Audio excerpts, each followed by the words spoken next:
নমস্কার বন্ধুরা, প্রিয়াজ কুকিং ব্লগে আপনাদের সবাইকে স্বাগত জানাই। আজকে আমি আপনাদের সঙ্গে কুলের আচার বা চাটনির রেসিপি শেয়ার করব। প্রথম থেকে শেষ পর্যন্ত দেখার জন্য অনুরোধ রইল। কুলের আচার বা চাটনি বানানোর জন্য আমি এখানে কুল নিয়েছি। প্রথমে পরিষ্কার করে কুলগুলোকে ধুয়ে নিয়েছি। এরপর কুলের বোখাগুলো এইভাবে ছাড়িয়ে নিতে হবে, না হলে রান্না করার সময় ফেটে গায়ে পড়তে পারে।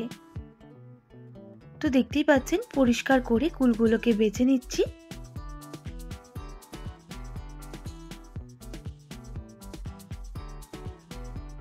এরপর কুলগুলোকে কিন্তু পরিষ্কার করে ধুয়েও নিয়েছি। তো দেখতেই পাচ্ছেন কুলগুলো থেকে বকাগুলো ছাড়িয়ে নিয়েছি। এবার এই কুলগুলো দিয়েই রান্না করব। অবশ্যই দেখে নিতে হবে কুলের মধ্যে কোনো রকম পোকা রয়েছে নাকি। এরপর কড়াই বসিয়ে দিলাম। কড়াইটা একটু গরম করে নিয়েছি। এরপর নিয়েছি দুটো শুকনো লঙ্কা, 5 ফোড়ন, মৌরি, কালো সর্ষে, ধনে। এরপর এগুলোকে ভালো করে ভেজে নিতে হবে। প্রথমে শুকনো লঙ্কাগুলো আমি একটু শুকনো কাঠকলায় নেড়ে নিচ্ছি। কিছুক্ষণ ভাজা হয়ে গেলে সব উপকরণগুলো দিয়ে দিতে হবে। একইভাবে ভেজে নিতে হবে। প্রায় 2 থেকে 3 মিনিট সময় নিয়ে মশলাগুলো ভেজে নেব।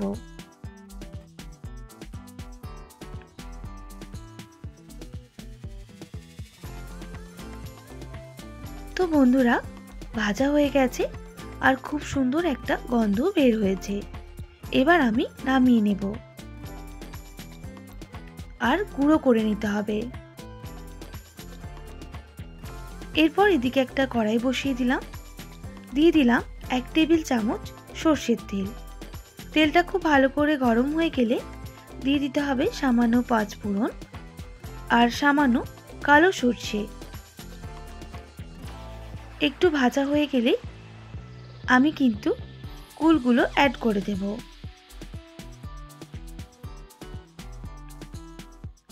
এবার ভালো করে নাড়াচাড়া করে নিচ্ছি।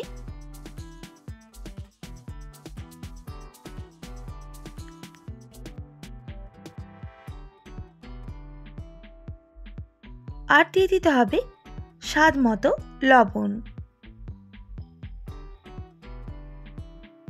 আর সামান্য হলুদের গুঁড়ো। আবারও ভালো করে নাড়াচাড়া করে নিতে হবে।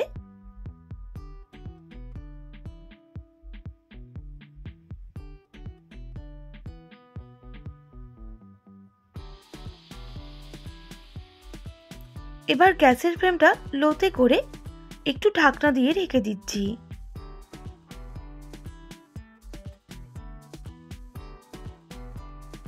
বেশ কিছুক্ষণ পর ঢাকনাটা সরিয়ে নেব আর অ্যাড করে দেব সামান্য পরিমাপ জল। অবশ্যই আপনারা পর্যাপ্ত পরিমাপ জলটা দিয়ে দেবেন। আবারও কুলগুলো ভালো করে নাড়াচাড়া করে নিচ্ছি জলের সঙ্গে আর ঢাকনা দিয়ে ঢেকে দিচ্ছি 1 মিনিট মতো, তবে গ্যাসের ফ্লেমটা মিডিয়ামে করে।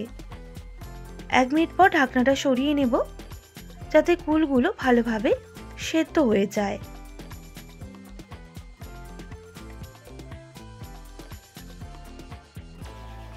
বেশ কিছুক্ষণ এইভাবে নাড়াচাড়া করে নেওয়ার পর আবারও ঢাকনা দিয়ে ঢেকে দেব 1 মিনিট মতো। 1 মিনিট পর ঢাকনাটা সরিয়ে নেব। তো দেখুন বন্ধুরা, কুলগুলো কিন্তু সেদ্ধ হয়েছে বলে ফেটে গেছে। এবার আমি নাড়াচাড়া করে নিচ্ছি আর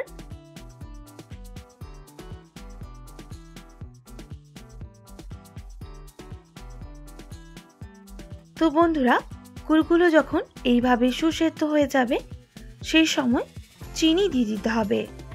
আপনারা চাইলে গুঁড়ো দিতে পারেন। আমি এখানে 2 টেবিল চামচ চিনি দিচ্ছি। অবশ্যই মিষ্টিটা আপনারা কম বেশি করে নেবেন। আবারও ভালো করে মিক্স করে নিলাম।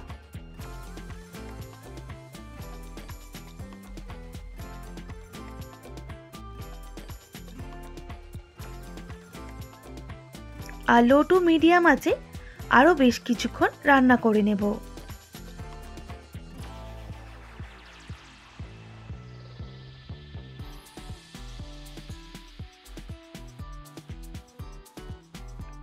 ভেজে রাখা গোটা মশলা আমি শিলনোড়ায় গুঁড়ো করে নিয়েছিলাম, সেটাই অ্যাড করব। যেহেতু একদম মিহি করে গুঁড়ো করা যাবে না, এর জন্য আমি শিলনোড়ায় গুঁড়ো করে নিয়েছি। আর যদি মিক্সিতে করতে চান সেক্ষেত্রে একবার গুঁড়ে নিলেই হবে। আমি সামান্য পরিমাপ দিয়ে দিচ্ছি গুঁড়ো মশলাটা, আবারও ভালো করে মিক্স করে নিচ্ছি।